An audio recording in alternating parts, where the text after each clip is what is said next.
පාතාලින කෙනෙක් කරපු මේ තර්ජනයක් මත අවසානයේදී ආණ්ඩුවට පොලිස් ඇමතිවරයාට පොලිස්පතිවරයාට තීරණය ගන්න වෙන්නේත් ඒකමයි. ඔව් කියනවනේ ඔක්කොටම කාවඩි මේ නටන්න දෙන්න කියලා මේ බස් නායක නිලමේට. අවසානයේ ඔක්කොමලා ගිහලා ගන්න තීන්දුවත් ඒකමයි.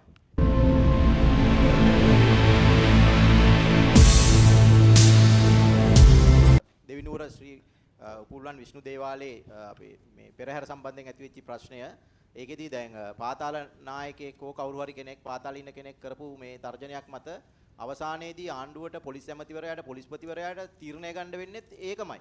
ඔව් කියනවනේ ඔක්කොටම කාවඩි මේ නටන්න දෙන්න කියලා මේ බස් නායක නිලමේට. අවසානයේ ඔක්කොමලා ගිහලා ගන්න තීන්දුවත් ඒකමයි. එතකොට කෙනෙක්ට කියන්න පුළුවන් මේ ඒ පාතාල නායකයා කියන දේ දැන් මේ කරන්නේ කියලා. ඔබ කලින් ප්‍රවෘත්ති වාර්තා කරේ කොහොමද කියලා බැලුවා නම් හරි ගිහිල්ලා. ඒ කියන්නේ තිබෙන බුද්ධි තොරතුරු පොලිසියේ තොරතුරු මත පදනම් වෙලා තමයි ආණ්ඩුව තීන්දුවකට ආවේ. ඒ අනුව පෙරහැරට අවශ්‍ය කරන ආරක්ෂාව පොලිසිය විශේෂ කාර්ය බලකාය මගින් ලබා දෙනවා. පෙරහැර කටයුතු සිදු වෙනවා. ජනතාවට අපි කියනවා පෙරහැර කටයුතු වලට සම්බන්ධ වෙන්න කියලා. ඒ අපි නීති ආරක්ෂා කරනවා. ආරක්ෂාව ලබා දෙමින් පෙරහැර පවත්වනවා.